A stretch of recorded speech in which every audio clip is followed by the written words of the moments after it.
Former White House advisor Karl Rove ignored a subpoena ordering him to testify before Congress today. The committee says Rove broke the law. I mean, let's not forget who we're talking about. There's a guy who was one of the chief salesmen of the Iraq War. He outed Valerie Plame and almost was indicted for it. So many scandals that Karl Rove has been involved in. I mean, this is a guy who's made an entire career out of hoodwinking the American people.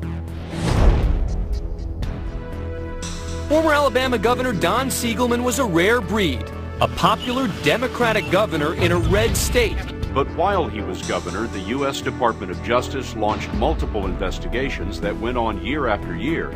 There have been allegations made, very specific allegations, that Karl Rove went to the Department of Justice and instigated them to push this case. They targeted Don Siegelman because they could not beat him fair and square. Rove's longtime friend and political confidant Bill Canary was married to the U.S. attorney whose office brought this new round of charges.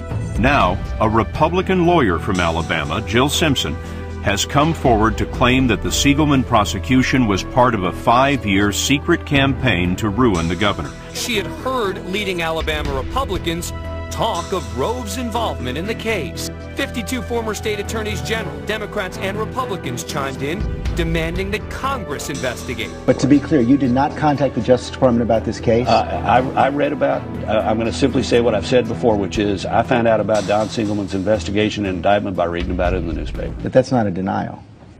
I heard about it, read about it, learned about it for the first time by reading about it in the newspaper. Don't waste any time. I think the House and Senate Judiciary Committees should subpoena Karl Rove and bring him before those committees, let him put his hand on the Bible and either tell the truth or lie under oath or plead the fifth. What I want him to do is go and swear in front of the United States Congress and swear what he is saying is true. Invocation of executive privilege by Rove in this matter really is, I think, ridiculous. He has no cloak of executive privilege here because no one's asking him about what he talked about, president or vice president. We want to ask him what he talked about with the Department of Justice. No American citizen has the right to ignore a congressional subpoena. Not Karl Rove, not anyone else. You want the contempt vote to happen, right? You do want to hold him in contempt. Is that what you're saying today?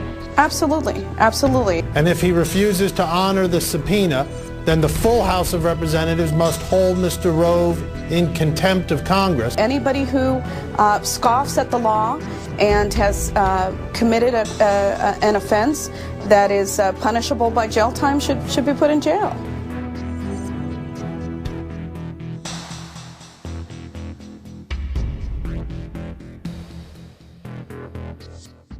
Would you trust Mr. Rove if he were not under oath to tell the truth? Well, based on my own experience, I could not say that I would.